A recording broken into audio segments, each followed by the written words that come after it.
Alors, je suis présentement au bar Lindbergh avec une femme entrepreneur. On adore les femmes entrepreneurs. Alors, Madame Tétrault-Langelier, bonjour. Bonjour.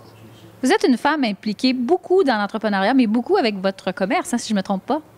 Oui, tout à fait. Je suis propriétaire ici depuis 1989. Femme très fidèle à son commerce, là. 89, ça fait combien d'années? Bientôt 24 ans. 24 ans. Et là, vous êtes impliqué, vous êtes aussi dans tout il y a le gala qu'on organise aussi avec Quatre-Mènes et tout ça. Parlez-nous de ça. Bien, je siège au conseil d'administration de la Chambre de commerce et je fais partie effectivement du comité organisateur du gala de la Chambre qui aura lieu dans le cadre du Quatre-Mènes. Et je suis également sur le conseil de l'Association des gens d'affaires de la rue Charleroi. Depuis 2004 déjà, je travaille avec les gens du CLD, de la Chambre et de l'arrondissement sur le projet de revitalisation de la rue Charleroi, ce qui a permis d'ailleurs à ce que je puisse faire des rénovations ici au bar et profiter du programme de la Ville de Montréal, le programme PRAM, dans le cadre du projet de revitalisation de Charleroi.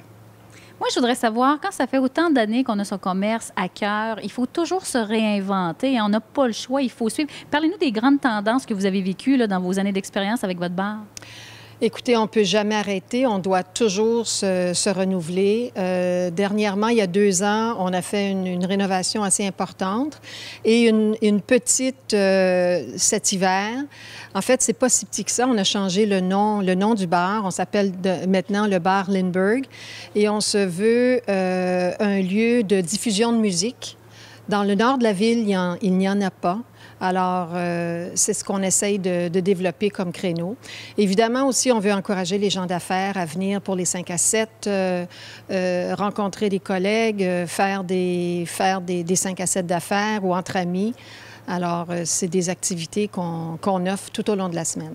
Oui, vous avez raison, parce que les affaires, c'est important, mais ça prend aussi des lieux de rassemblement. Puis vous en êtes un. On a vu des gens sur la terrasse tantôt avec leur laptop. Donc, des fois, il faut rendre l'utile à l'agréable. Écoutez, je me permets de vous poser la question. Vous êtes une femme entrepreneur. Si vous aviez des conseils à donner aux jeunes femmes qui se lancent en affaires, la relève, ce serait quoi les conseils que vous auriez à donner pour l'entrepreneuriat féminin? Oh là là, c'est une grande question. Je pense que pour se lancer en affaires, il faut vraiment beaucoup de persévérance. Il faut avoir confiance en soi. Et il faut s'entourer de gens qui puissent nous épauler, et particulièrement au début, nous guider, nous aider à s'orienter. Et il faut toujours être présent, s'entourer d'une bonne équipe. On s'entend que sans une bonne équipe, on peut jamais réussir seul. Alors, c'est quand même beaucoup d'éléments qu'on doit regrouper. Il faut aussi s'impliquer et participer à des événements tels Quatre-Mènes.biz du 11 au 14 novembre. On va avoir la chance de vous recroiser. On vous a vu l'année passée. Vous allez revenir cette année? Tout à fait. Sans faute, je vais être là. Mais merci et puis bonne continuité. Merci beaucoup.